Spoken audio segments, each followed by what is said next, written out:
नमस्कार, मैं हूँ आपका दोस्त विजय विद्रोही। आप मुझसे जुड़ चुके हैं, इसके लिए आप सबका तहे दिल से शुक्रिया।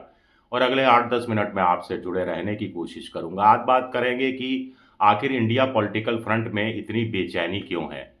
अबू आज़मी कह रहे हैं कि वो महाविकास आघाड़ी से समाजवादी पार्टी बाहर हो गई है। उद्धव ठाकरे के पार्टी की तरफ से एक्स पर एक ट्वीट किया जाता है जिसमें विवादित ढांचा बाबरी मस्जिद जो बरसी मनाई गई 6 दिसंबर 1992 में जो तोड़ी गई थी, उसके लिए गर्व व्यक्त किया गया है। समाजवादी पार्टी के अखिलेश यादव नाराज़ हैं कि सीटिंग अरेंजमेंट लोकसभा में ऊपर-नीचे हो गया। फिर ममता कह रही हैं कि कांग्रेस के बस का नहीं रहा। मुझे सौंप दिया जाए इंडिया पॉलिटिकल फ्रंट, मैं कोलकाता से ही चला लूँगी। कांग्रेस की सुप्रिया श्रीनेत कह रही हैं स्वागत है ममता का। कांग्रेस के नेता पर्दे के पीछे कह रहे हैं कि ममता राष्ट्रीय स्तर पर अपने आप को स्थापित करना चाहती हैं क्योंकि उनकी पॉलिटिकल मजबूरियां हैं। अभिषेक बनर्जी उनके भतीजे से बन नहीं रही, बॉर्डर पर बांग्लादेश वाला मसला है और कहीं न कहीं ममता को लगता है कि वो अगर इंडिया पॉलिटिकल फ्रंट की कन्वीनर बन जाती हैं, तो वो प्रधानमंत्री पद की संभावित उम्मीदवार हो जाएँगी और तब वो बंगाल की जनता से कह सकेंगी अगले विधानसभा चुनाव के दौरान कि देखिए आप मुझे वोट दीजिए, अगर मैं बंगाल जीती तभी तो हिंदुस्तान की प्रधानमंत्री बन पाऊँगी।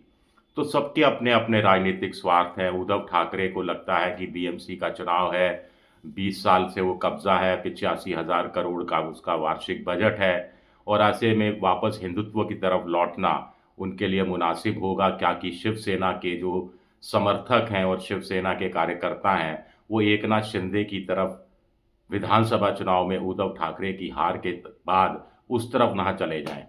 उद्धव ठाकरे को पूरा भरोसा है कि अगर वो हिंदुत्व की तरफ थोड़ा-सा जाएँगे, तो मुस्लिम वोटर कांग्रेस के कारण उनके हिस्से में बने रहेंगे।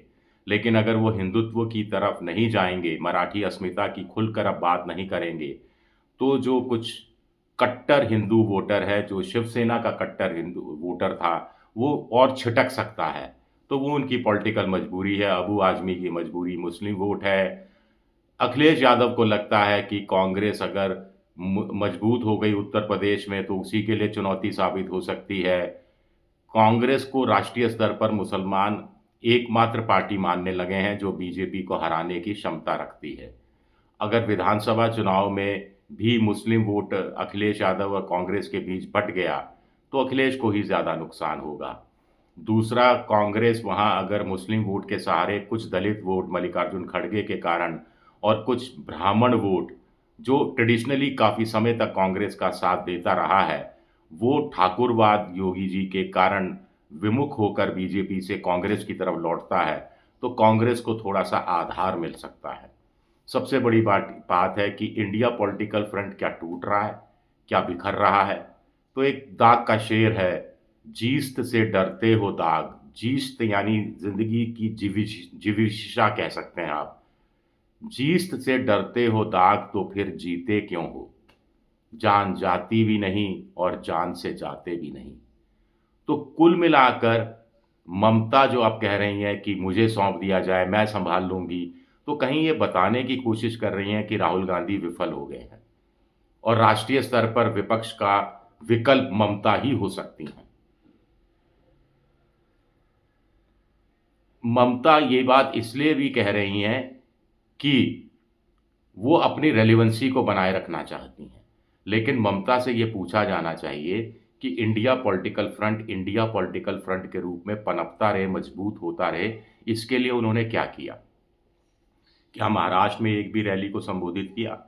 क्या वो हरियाणा गई? क्या वो झारखंड गई? क्या वो जम्मू-कश्मीर गई? क्या विधानसभा के उपचुनाव में अखिलेश यादव की ही उन्होंने मदद की? कहीं नहीं गई और अब अचानक उनको लगने लगा है। तो पीछे का रीज़न मैंने आपको बता दिए। लेकिन इंडिया पॉलिटिकल फ्रंट कुछ लोग कहते हैं लुंज-पुंज संगठन है, लोकसभा चुनाव के लिए बना था, लोकसभा चुनाव खत्म हो गए, तो इंडिया पॉलिटिकल फ्रंट की रेलेवेंसी भी खत्म हो गई। क्या ऐसा है? मान लिया एक मान मैंने कि चलिए लुंज-पुंज है, लेकिन लुंज-पुंज की अवस्था में भी जहाँ उनके नेता निस्वार्थ भावना से चुनाव लड़े हैं, एक होकर चुनाव लड़े हैं, निजी महत्वाकांक्षाओं को किनारे किया है, वहाँ वहाँ जीते हैं। जम्मू कश्मीर में इंडिया पॉलिटिकल फ्रंट जीता, झारखंड में हेमंत सोरेन के नेतृत्व में इंडिया पॉलिटिकल फ्रंट जीता, महाराष्ट्र में महाविकास आघाड़ी की हार हुई, इसकी शरद पवार सुप्रिया सूले को आगे बढ़ा रहे थे, उद्धव ठाकरे खुद को आगे बढ़ा रहे थे, कांग्रेस में नाना पटोले को लग रहा था कि उनकी लॉटरी खुल सकती है, तो लुटिया डूब गई। यही हाल हरियाणा में हुआ। भूपेंद्र हुड्डा अपने आप को तोप समझ रहे थे, कुमारी शैलजा को किनारे किया गया, कुमारी शैलजा ने भी कोप भवन में जाकर अपनी नाराज़गी जताई, जिससे दलित वोटों का नुकसान हुआ। अरविंद केजरीवाल से समझौता हो जाना चाहिए था, जब राहुल गांधी कह रहे थे, तब भी समझौता नहीं हुआ, तो ये अपने आप में हैरानी की बात है। तो वहाँ लुटिया डूब गई।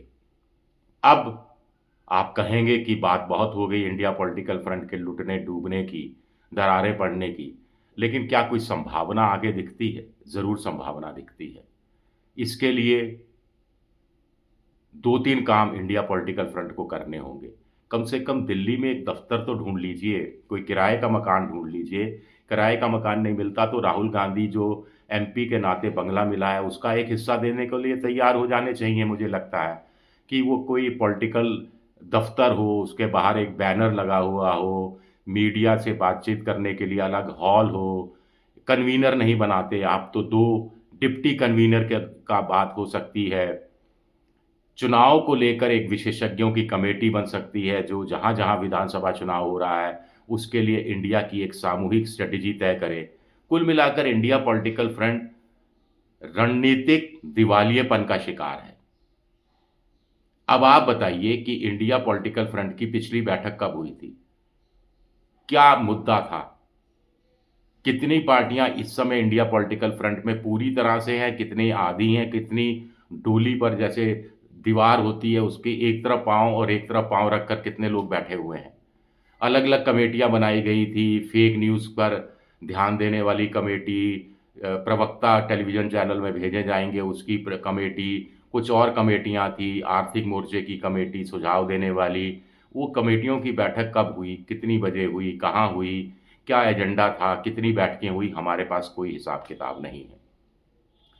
अब इंडिया पॉलिटिकल फ्रंट के लिए एक सुनहरा मौका है, क्योंकि लोकसभा चुनाव तो अब साढ़े 4 साल बाद होंगे और अगला विधानसभा चुनाव भी 1 फरवरी में है दिल्ली में, जहां केजरीवाल वर्सेस बीजेपी है, और एक बिहार में है जहां लालू वर्सेस एनडीए का गठबंधन है और एक महागठबंधन है।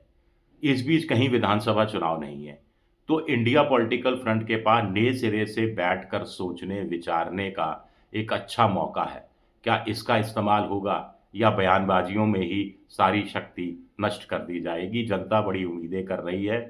स्वस्थ लोकतंत्र के लिए ज़रूरी है कि देश में 2 बड़ी पॉलिटिकल पार्टियां हो राष्ट्रीय स्तर की, और 2 बड़े महागठबंधन हो, और आपस में वो टकराते हुए ज़रूर नज़र आएँ, लेकिन दोनों भी कमोबेश एक जैसे मजबूत भी नज़र आएँ। क्या लोग इस तरफ ध्यान देंगे? जिन्हें नाज़ है हिंद पर, वो कहाँ है? कहाँ है? कहाँ है? शुक्रिया मेरा ये वीडियो देखने के लिए। पसंद आए तो लाइक कीजिए, सब्सक्राइब कीजिए, शेयर कीजिए। आप मेंबरशिप ड्राइव में भी जा सकते हैं, मेरी आर्थिक मदद की भी कोशिश कर सकते हैं। शुक्रिया, बहुत-बहुत शुक्रिया।